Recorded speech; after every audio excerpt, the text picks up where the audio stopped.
All right, let's get right into it. Today, we're going to look at a series of really troubling events that all happened in a single month, July 2025. We're going to walk through 5 reported incidents of caste-based violence across India and try to understand what these stories tell us when we look at them together. Now, I want you to really let this sink in. All the events we're about to cover happened in just one 31-day period, and they weren't clustered in one place. They spanned 5 different states. That right there tells you something about how widespread these issues are. And this is really the big question we're trying to answer here. On their own, each of these is a local tragedy. But when you piece them together, what larger patterns, what bigger picture starts to emerge? Let's find out. Okay, so our first stop is looking at violence that allegedly comes from the state itself. This is when the very systems designed to protect people are accused of, well, doing the exact opposite. And in these cases, the victims were from Dalit communities, which are groups that have historically been at the bottom of the Hindi caste hierarchy. So here we have 2 really different examples of this. Over in Madhya Pradesh, we see claims of direct physical violence by the police. And then in Odisha, we see a situation where a national human rights group had to step in to deal with social exclusion. Let's start in Madhya Pradesh. The allegations here are, well, they're pretty grim. According to the source, 4 young Dalit men were illegally detained and tortured in some truly horrific ways, all to force a confession for a theft.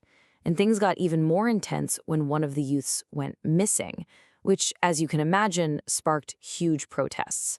Now, in our second case, a pretty important group had to get involved: the National Human Rights Commission, or NHRC.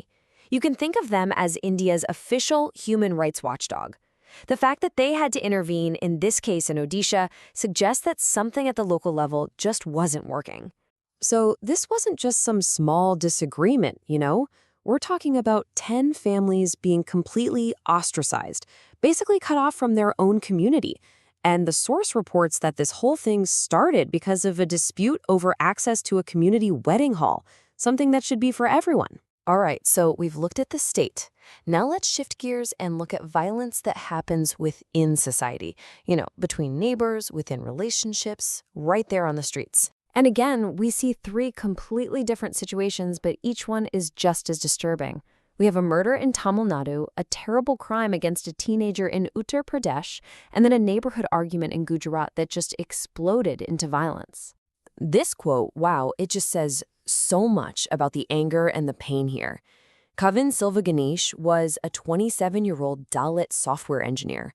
The source says he was allegedly murdered because he was in an inter-caste relationship. His family's refusal to accept his body was this incredibly powerful act of protest, a demand for justice. 16. That's how old the girl was in this next case from Uttar Pradesh. It's just a gut punch. The source notes that the charges filed in this case were under multiple acts, including one specifically meant to protect children and prevent these kinds of atrocities. It just shows you how layered and severe this crime was. Okay, do you see the parallel here? It's really interesting. In Odisha, a fight over a community hall leads to a social boycott. In Gujarat, a fight over electrical work leads to a physical assault. In both cases, these totally normal, everyday disagreements became these dangerous flashpoints for caste-based violence. So let's zoom in on that dispute in Ahmedabad.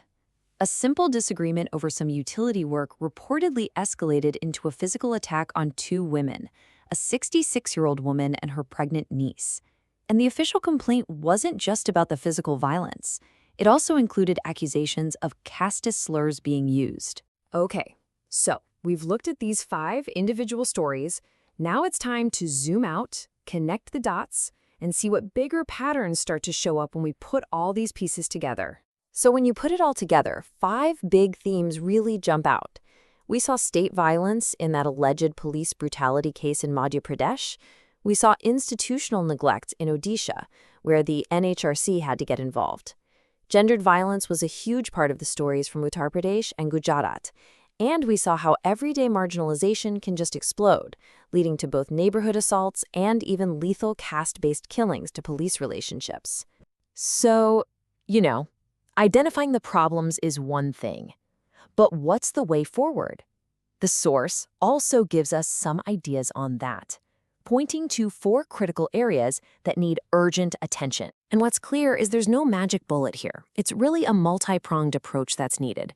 Things like stronger accountability for law enforcement, but also better training and sensitization for officials, and of course, specific protections for women and children, and making sure that civil society groups can keep an eye on things. And that's where we'll leave it, with this final thought. The 5 incidents we've talked about are just the ones that were reported in a single source from a single month. It really makes you wonder, doesn't it? If this is what one month looks like, what other stories, what other patterns are going untold?